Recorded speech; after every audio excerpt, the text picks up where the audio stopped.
young people often, if they're curious, ask very good questions. And that's what it's all about as board members and good governance. We all should be asking good questions. So having someone who has a different perspective and who doesn't feel bound by assumptions that have been made in the past, that's what we want to hear. Okay. That's healthy.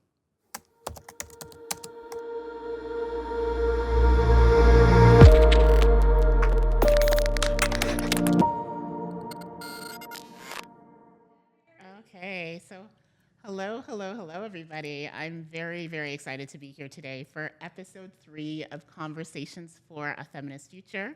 My name is Emma Asiedu-Akrofi, and I have the privilege of being Fora's Chief Executive Officer. And I'm really excited to be here today because we have some great guests with us who have experience in governance. And so today's conversation will really be focused on what governance looks like when power is shared across generations. And we have some great guests here today to really dive into what that looks like. So to my immediate right, we have Kathleen Flynn, and then a little further off, I have Sarah Mariani. I want to pass it over to you just to share a little bit of an introduction or whatever you want to share, really, and then we're going to dive into some questions. Terrific. Thank you, Emma. I'm happy to go first. And since I'm seated close by, I'm really excited to be here today to talk to you about my experience with Fora. I am a mentor with the Fora program, and I'm now actually privileged to work with our 3rd student through Fora. So we've had some experience and some learnings, and I'm super proud, actually, of our graduates and super excited about the year ahead with our new students. So that's why I'm here today. Happy to tell you more about my background if it becomes relevant, but I want to turn the table over to Sarah now to introduce herself. Thank you so much, Emma. I'm really happy to be here. For folks at home, I was a Fora Network for Change program participant a couple of years ago, and I've since been nominated to be the vice chair at the Canadian Women's Foundation, which is the board that I was originally placed on, and I have the opportunity to give back in a really important way by taking on new participants as the chair of nominations. Amazing. So one of the things that I love, I've recently joined Fora about, I would say, a year and a half ago. I'm still holding on to the recent piece. But one of the things I love is being able to connect with community and connect with the people who make up Fora Network for Change. I hear the stories all the time, but there's nothing like sitting down and really learning from the experiences of our participants and our coaches and the general community about how Fora has impacted their lives. So very excited to get into the conversation. The first question really is one for anyone, so feel free to jump in. I really want to get a sense of what leadership looks like and what intergenerational leadership looks like on boards. What has been your experience with that? It's been exciting. I think something that's interesting is my board experience. I think it was the first time they'd ever nominated someone who was sort of under 25 into a vice chair position. Don't quote me on that, but that's my understanding. It's unique to nominate someone that young into a legacy foundation and into a role like that. And I feel very lucky. My counterparts were by no means as young as I was at that time, but it was really a great signal of like, we're looking to do things differently, but also a great opportunity for me to gain some mentorship from folks who have been doing it for a really long time. Awesome. So we've had an interesting experience. So I am sitting on the board with Habitat for Humanity Canada, and we entered into our relationship with Fora 4 years ago. So it was the first time that we'd actually had a young director on our board. We have pretty great representation across what is a large board across the country, gender diversity, certainly skills diversity. But I do have to say that one area that was lacking was with respect to a young director. So for us, it was fantastic to actually be able to have somebody who represented a completely different generation participate in our program. I'm excited about that. I can tell you that, I'm a mom, a proud mom of 2 girls. And so for me to see somebody who's frankly the age, of my youngest daughter participate in the program and thrive is really, it's a great experience. I feel that it was a super opportunity for not only our board, but for the young director. So it's just a great example, I think, of that intergenerational representation. Yeah, for sure. And I want to stay on the path of intergenerational representation because for those who understand governance, which I know we all do, the board operates as one voice. So what does it mean when you have someone that comes in who's in their early 20s, might not have the experience of someone who's been sitting on boards for 30 years, and they share that power? So they have to compromise, communicate, and come to decisions together. How has that experience been for you? Yeah, it's been interesting. I think one of the things that helped me do that well early on was sort of acknowledging, like, what do I have lived experience in and what do I not?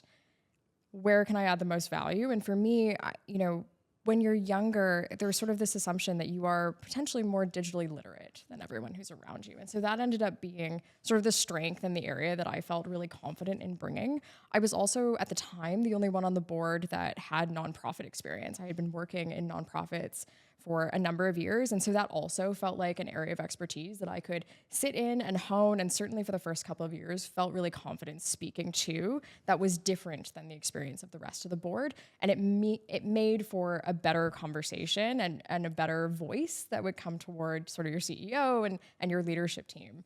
But it was really about finding, what is that area that I have unique lived experience in, beyond just being young or being a person of color, which is of course part of it. But it was a skill piece that I felt like I was bringing that was unique. Okay. I think that's a great answer. It's great to hear from young people. We really have enjoyed having a new perspective, a young perspective. And young people often, if they're curious, ask very good questions. And that's what it's all about as board members and good governance. We all should be asking good questions. So having someone who has a different perspective and who doesn't feel bound by assumptions that have been made in the past, that's what we want to hear. Okay. That's healthy for conversations around the boardroom table. Yeah, I love a healthy conversation, right? And that's what we try and encourage at Fora with all the training that we provide our young directors before we place them in these positions of power. We want to provide them with the training and learning about how microaggressions and imposter syndrome and all these really, really unique, not even unique, shared experiences that we all have when we get into these spaces. So from a tangible, like very specific, what does work and what doesn't work when you put a young person on board? Like, what are the 101s of what we should know, do and do not do? Here's what I think is really helpful on the do front.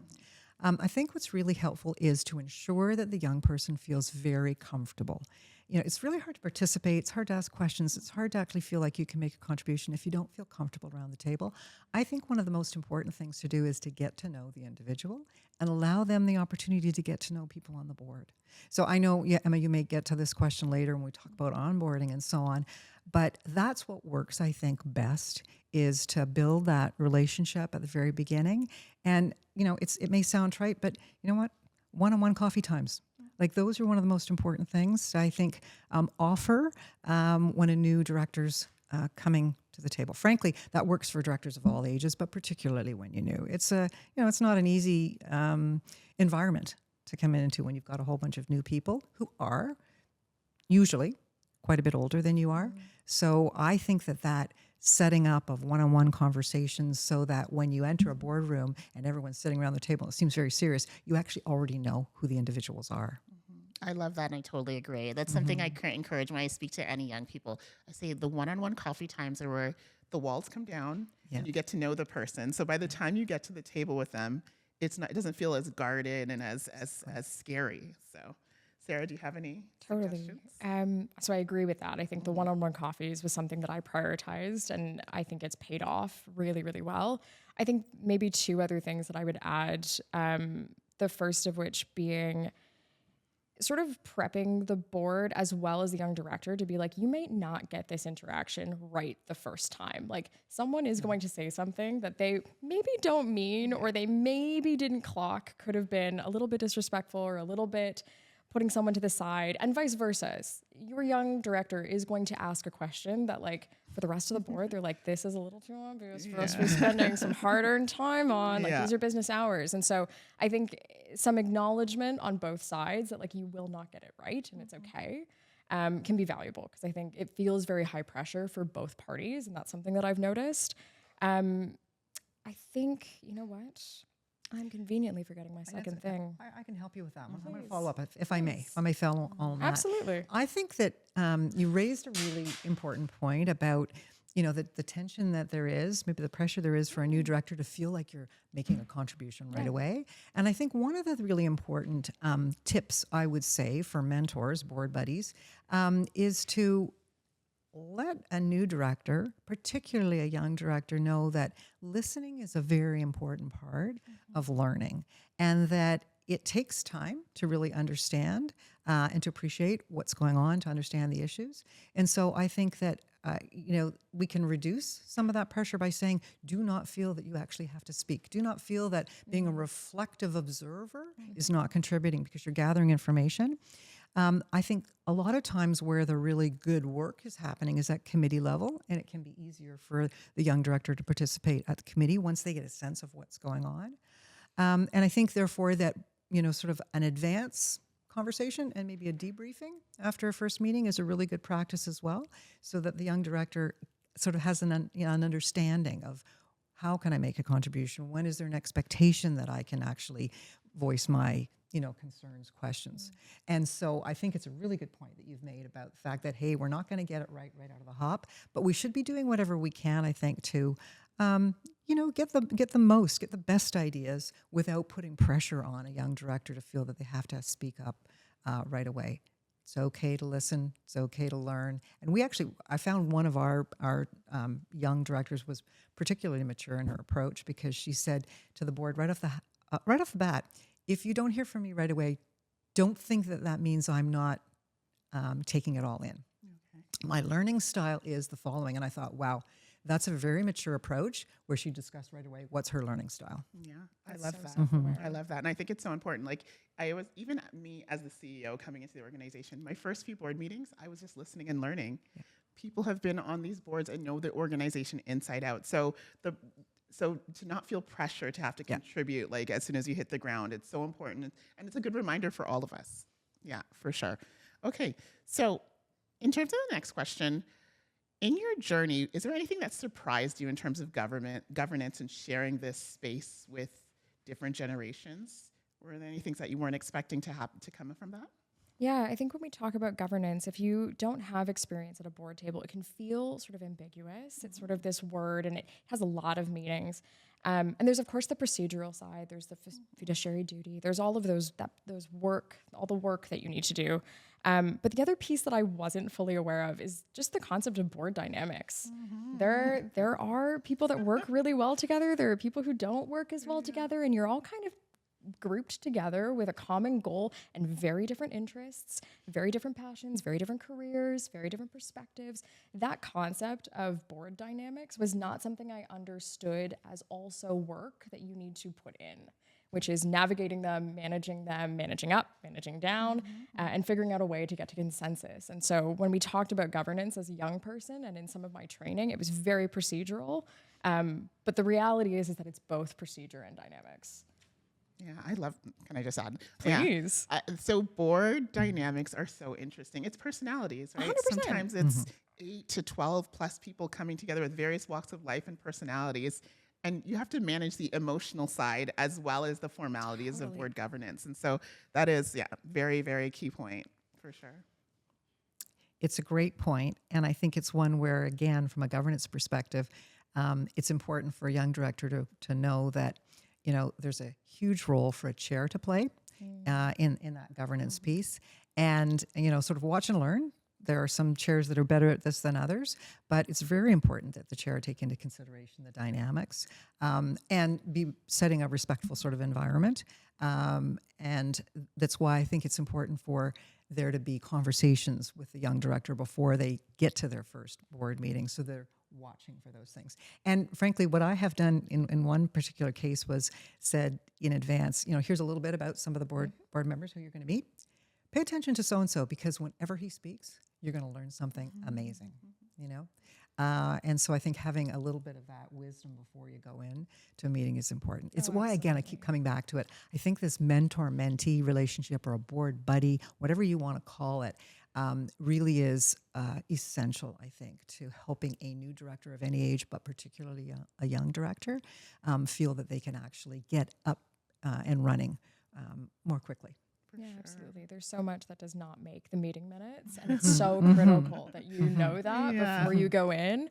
Yeah. And it becomes more critical over time. Initially, maybe not so much as you get to wear the new hat, perhaps for even a year and a half. But it's valuable. It's valuable to know and to keep track of, and to find space and board members that are willing to give you that piece that's not in the minutes. Totally, 100%. Okay, so I'm going to shift to Sarah now with some key questions. You've been on both sides. So you came in as a young director, and now you're the vice chair. I'm giving you a round of applause. Thank you very much. For Canadian Women's Foundation. So what have you learned being on both sides in terms of leadership and governance and power?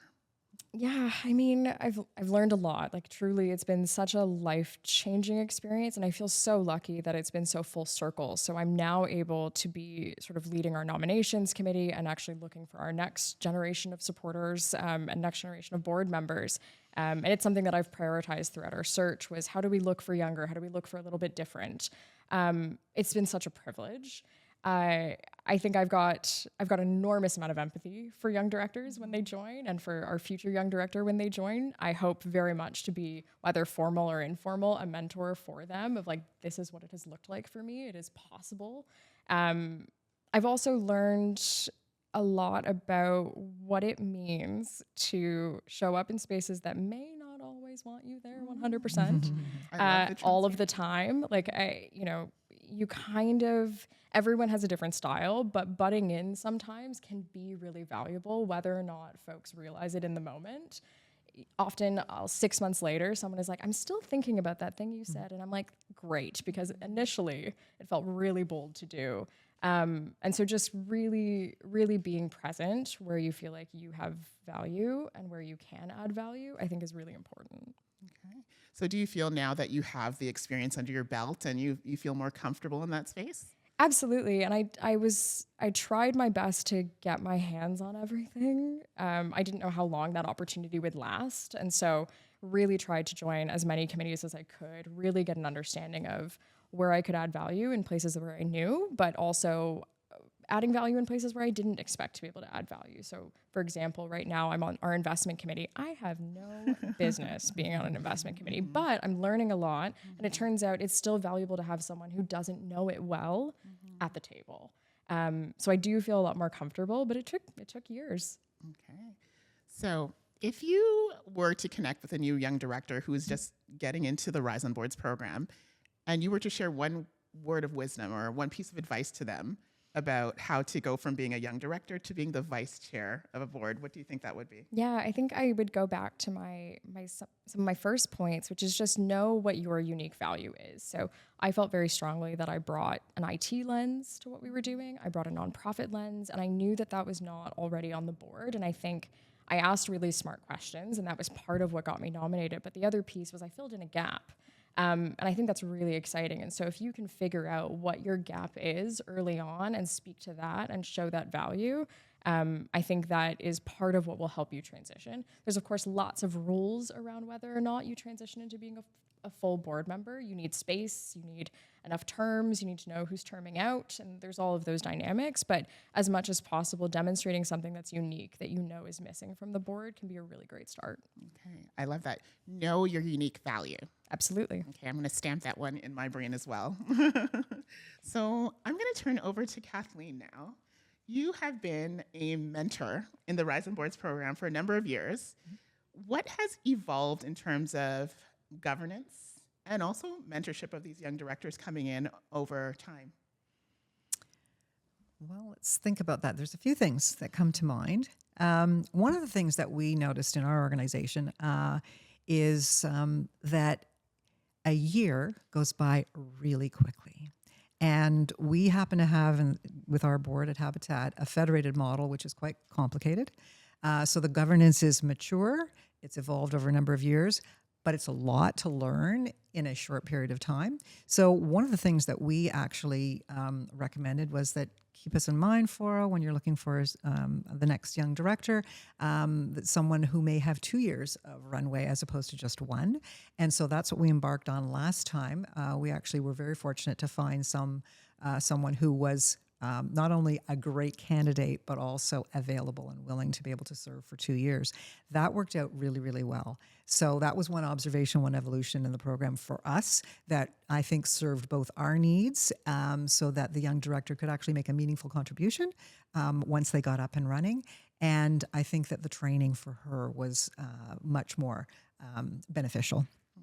So that's one evolution. There's just no doubt about it that governance is evolving and becoming complicated and more complicated. It's a complicated world in which we live, right? And so there's always a lot going on, and it's a lot to expect people to get up and running in a very short period of time. So I think that's sort of the biggest observation I would make. And I think that, as we have more and more to deal with in the world that we're dealing with these days, we're going to see that we have to adapt and pivot and change. And so what the expectations may have been going into the board role, they may actually have to evolve in the moment. So I think also a great observation and a great learning experience for young directors that things are going to change while you're in the seat. And get ready for it, because that's the way it is actually in organizations. So good learning, but lots of learning happens in a short period of time. And I would say that, if you have the opportunity to continue on, it's great. I think one of the things that we have noticed as well that's evolved is people really recognize the importance of networking and the importance of continuing to have a relationship with those young directors beyond the term that they have. So we even talked yet about the benefit for directors in the people that they meet while they're on the board. And we've had very good experience actually with one of our graduates who continues to stay involved and continues to have mentorship with a number of board members. So, I love that. I love that. When we're talking about evolution, I timestamp things pre-pandemic, during the pandemic, post-pandemic. So opening it up to both of you, were there any significant shifts pre, during, post that come to mind? Well, I'll tell you one thing that just leaps to mind for me whenever I think of pre and post-pandemic is I cannot believe how grateful the board was when we could actually get together with the executive team and board members in person. It was the most joyous occasion when we had a conference. We had to, of course, cancel all our in-person conferences. We meet, we have 4 scheduled board meetings per year, additional ones where necessary. 2 of those 4 are in person, 2 of them are remote. And of course, as we all know, during the pandemic, everything was remote. It makes such a difference to actually be with people in the room. And so that was one of the great learnings. And it actually has influenced our thinking going forward as to conferences. When we think about, you think about the expense and so on, you think, okay, we could really do this remotely, but we are reminded constantly of what it looked like to be back in the room together after the pandemic. I actually had the unique experience of being part of cohort 4, and our training was March 8th, 2020. Oh, wow. So it was sort of the last gathering. Leadership Forum was the last gathering of all of us. And we had no idea. And so it was really, for that cohort, I think it was really interesting because not only were you joining a board, but you were that board was then grappling with a global pandemic for the first time. Very unique experience, I think, for my cohort in particular. When I consider pre and post, I think very much it's being in person. Prior to the pandemic, all of our board meetings were in person. And so when we think about board dynamics and those things you're trying to pick up on, it is that much harder when everyone goes back into being sort of a face on a screen. And it was so interesting. I felt like I had a much better grasp of it 2 years later when we finally were able to sit down again. And I was like, gosh, I've been missing so much, not by any fault of my own, but simply because the medium in which we're doing this is very different. Yeah, totally. There's nothing like being in person. Like, I think at the beginning for me, being online was like, oh, you can take a meeting from anywhere. But after a while, you just wanted the connection.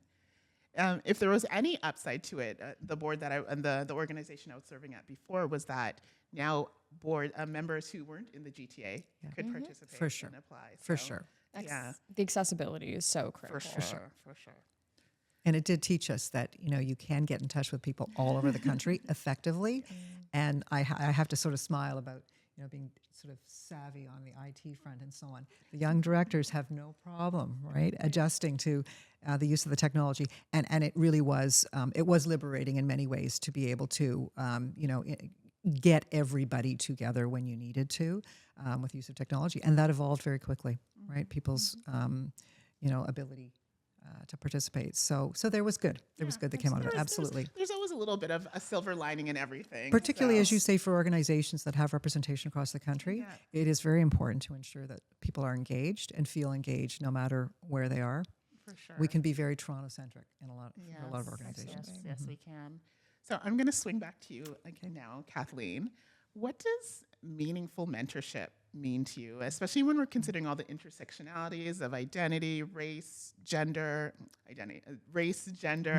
age, and meaningful mentorship when we consider the power dynamics as well within that could be perceived within mentorship? Great question. Probably comes back to something I think I've mentioned a little bit, or the way I see it. I really think meaningful mentorship is all about developing a trusted relationship with someone.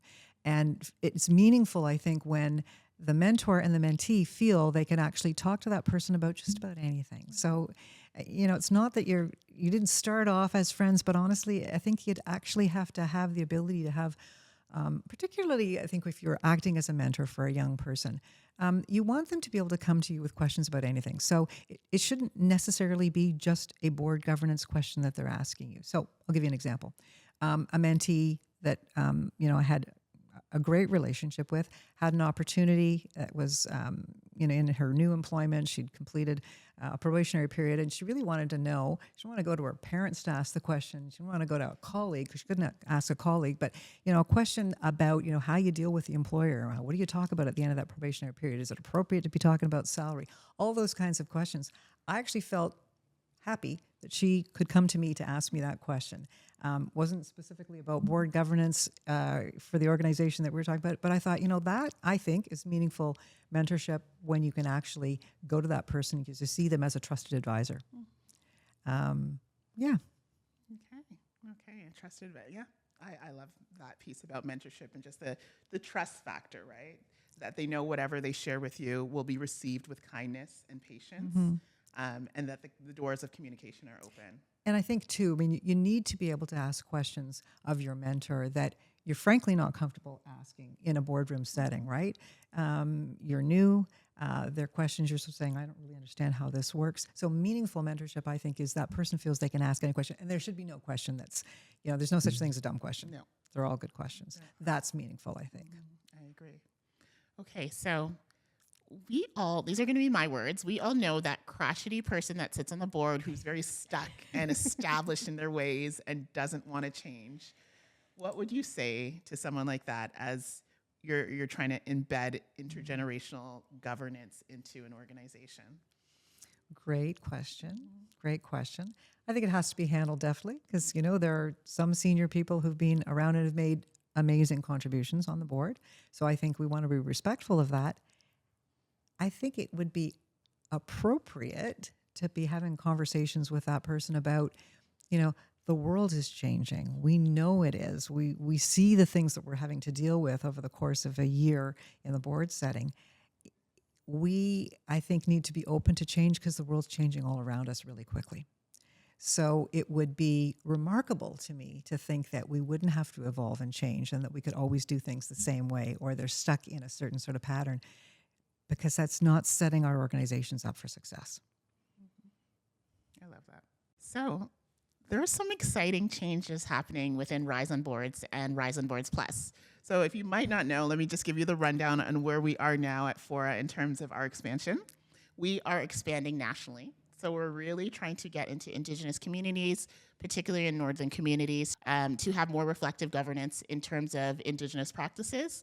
So we were recently out there in Yellowknife to meet with leaders to understand the nuances of Northern communities and the learnings and see how we can embed that in our Rise on Boards curriculum and governance structures.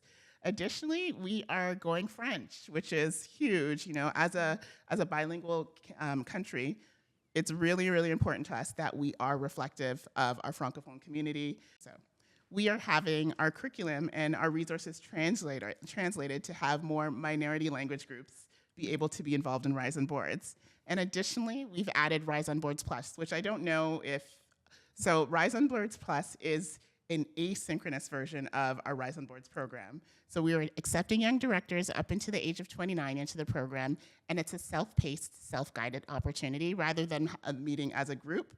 They can take their time, they can do it after work, they can do it on weekends, but it provides them the same foundations of governance training, which then they take, and then they can go to our resource list to apply for a board position. So we are not directly matching them, but we are still giving them the tools and the resources to thrive and succeed. And we're always there to support them along the journey. So there's lots of great things and exciting things that are happening at Fora in terms of our Rise on Boards program. We are so proud of it, and we are so proud of how far it's come, and we can't wait to share more about that.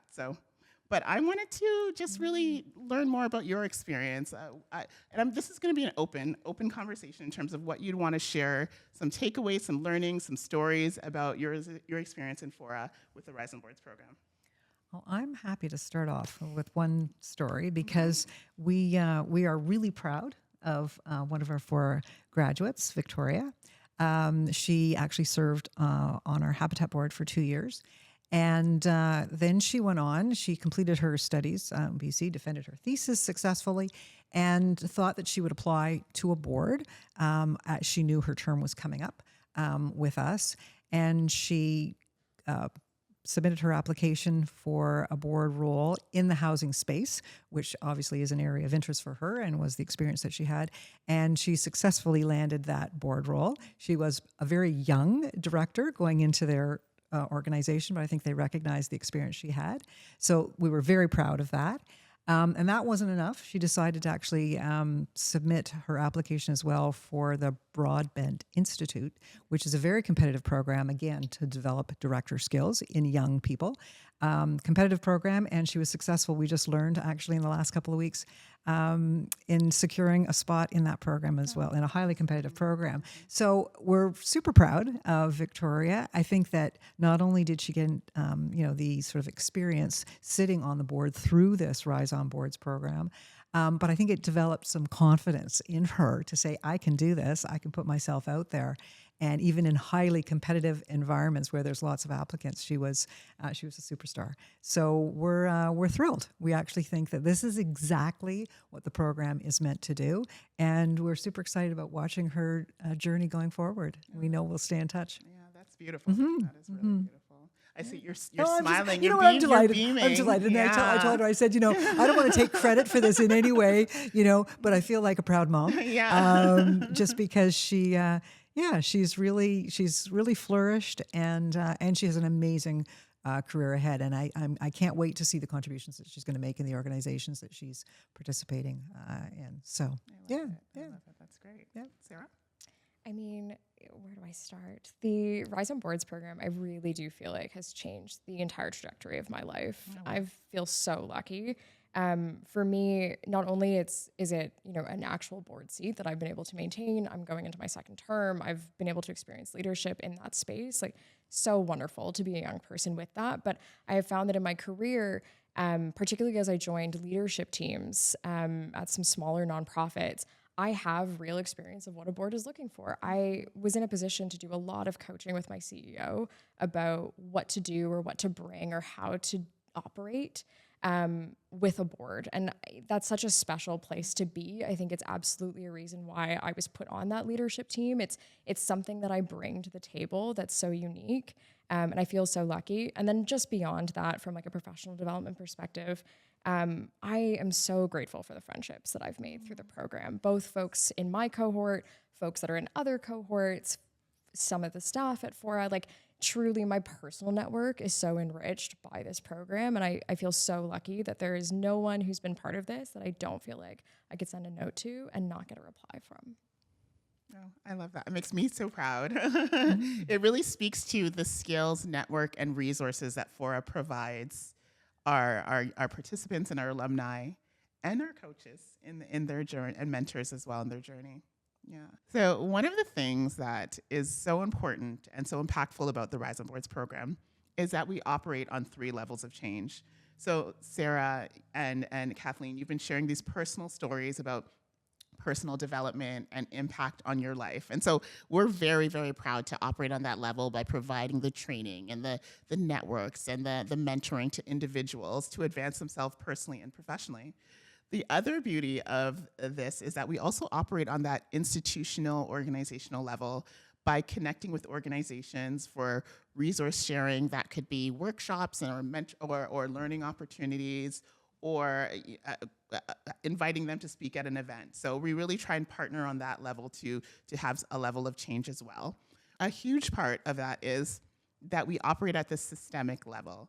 And so what that looks like currently as we are scaling nationally is that we are going to educate boards on what it truly means to have young people serve on boards. How can we create more inclusive practices, policies, and procedures so that they are welcome into these spaces and they are safe in these spaces? So that is done at the systems level, so that hopefully within a year, within 5 years, we really see the diversity and the intergenerational leadership on these boards, and in a way that it's inclusive and safe for young people. So with that in mind, those pieces of the different theories of change that we operate on, what would you want to see at the systemic level in terms of change in governance in relation to young people?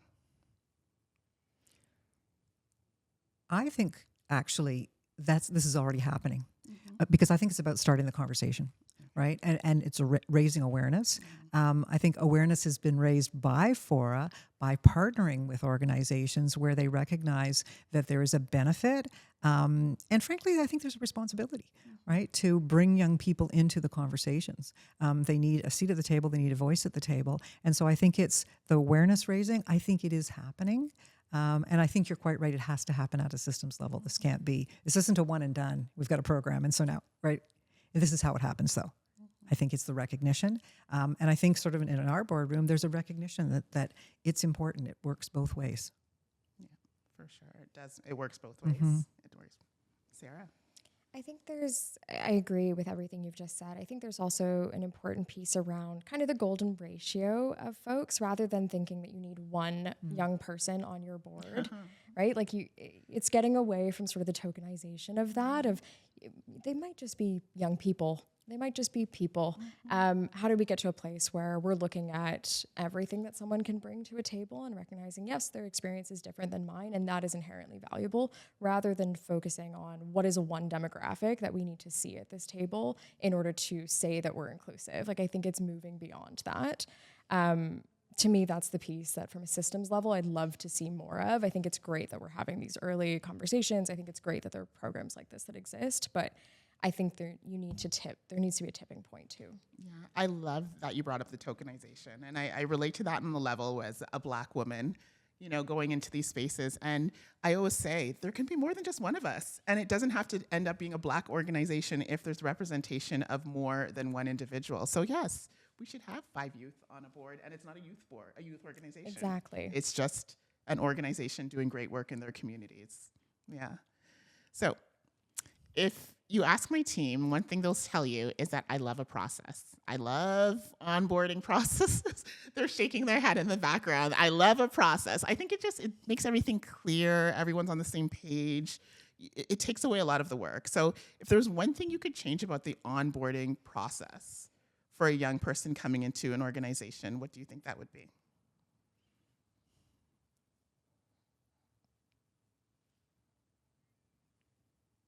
I think it's that everyone should go through onboarding more than once. And I think you're doing a regular review of that onboarding process, and every 3 years, everyone is going through it. I think that would be, rather than singling out just you are joining this board, I think everyone probably needs an update on what does it mean to be part of this board, what are the conditions in which we're trying to create on this board, and making that part of your regular governance practice, I think, is the change that I would like to see. I love that. Can we make it every year? We can do it every year.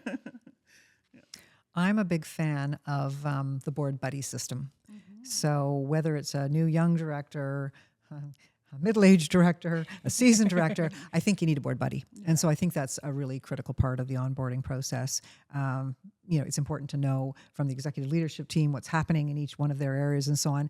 But equally, it's important to establish a relationship with somebody who you can trust, who will help guide you along. So I think that for me, I've seen it work. I think it works very well. I think that's probably one of the most critical parts of onboarding. Okay. So, what gives you hope about the next generation of leadership, of governance? And for anyone listening, what would be your call to action, particularly specifically for young people listening who are on boards, want to join boards? What would be that call to action, and what gives you hope?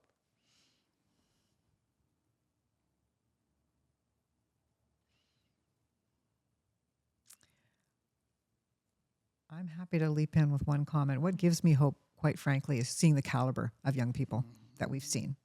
They're curious, they're courageous, they're interesting, they ask great questions, and they see the world in a different way.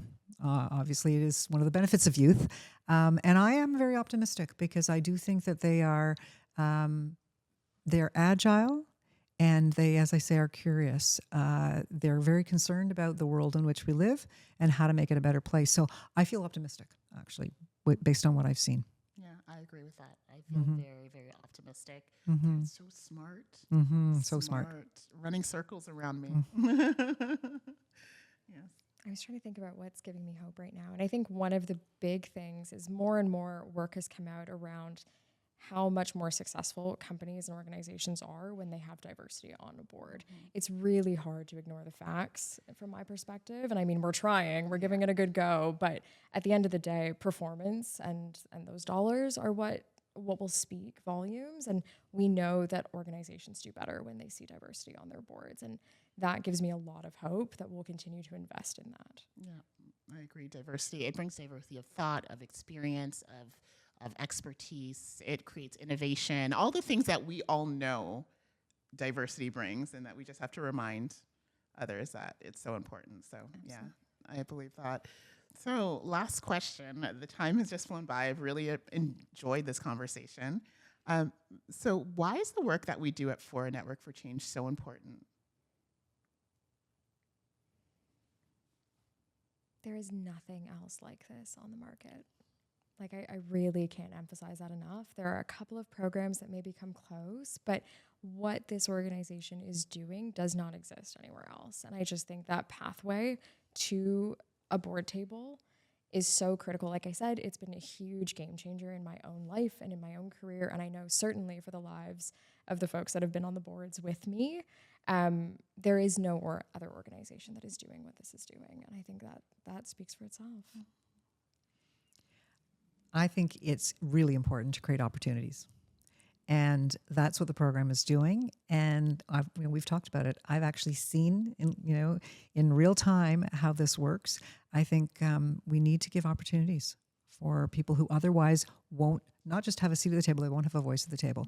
And it's our responsibility to actually develop emerging leaders. This is what the program does. So I think it's important work. Thank you so much. This intergenerational conversation about the experiences and the impact of Fora really speaks to and attests to the work that we strive to do every day. I think just for a further context, like the depth and breadth of our program, like it's not a 3-month program, it's really a journey that we take you along. So how does that also impact like that 35 number in terms of the individual and also like the indirect impact it has as well? I think you can measure it beyond the 35 individuals. It's every single board member they interacted with. So multiply that, right? Because we talked about awareness raising and so on. You're raising with all of those board members who sit on boards everywhere, have families, have conversations. That's impact, right? It's a much larger community than just 35 people. Yeah, I agree. It's the mentors, it's the coaches. And I think even if we just stick to 35, of course, we know we've been running the program for many years. It's 35 times 7, 8, 9 now. Those 35 people all now have the experience to go and be on a board and go offer that experience to someone else. Those are 35 change makers that you've just created that now have experiences and that they would have never had before. I think that's the important piece here. And you've educated a whole lot of people along the way who they've interacted with. Like that's where I think it's exponential, because there's a lot of people at that boardroom table who recognize a responsibility to help train emerging leaders. And so they go on to have conversations with other people about their responsibility. I think you have to see impact as much broader than the participants, the actual mentees of the program. Yeah. It's every organization in which they have interacted, and all of those people. And she told two friends, and she told two friends. Goes on and on and on. And Exactly. this has been a phenomenal conversation to learn more about governance and leadership, especially with that intergenerational consideration. So thank you, Kathleen, and thank you, Sarah, for this wonderful conversation. We'll continue it after the camera stops rolling. Thank you so much for joining us, and we look forward to seeing you next time.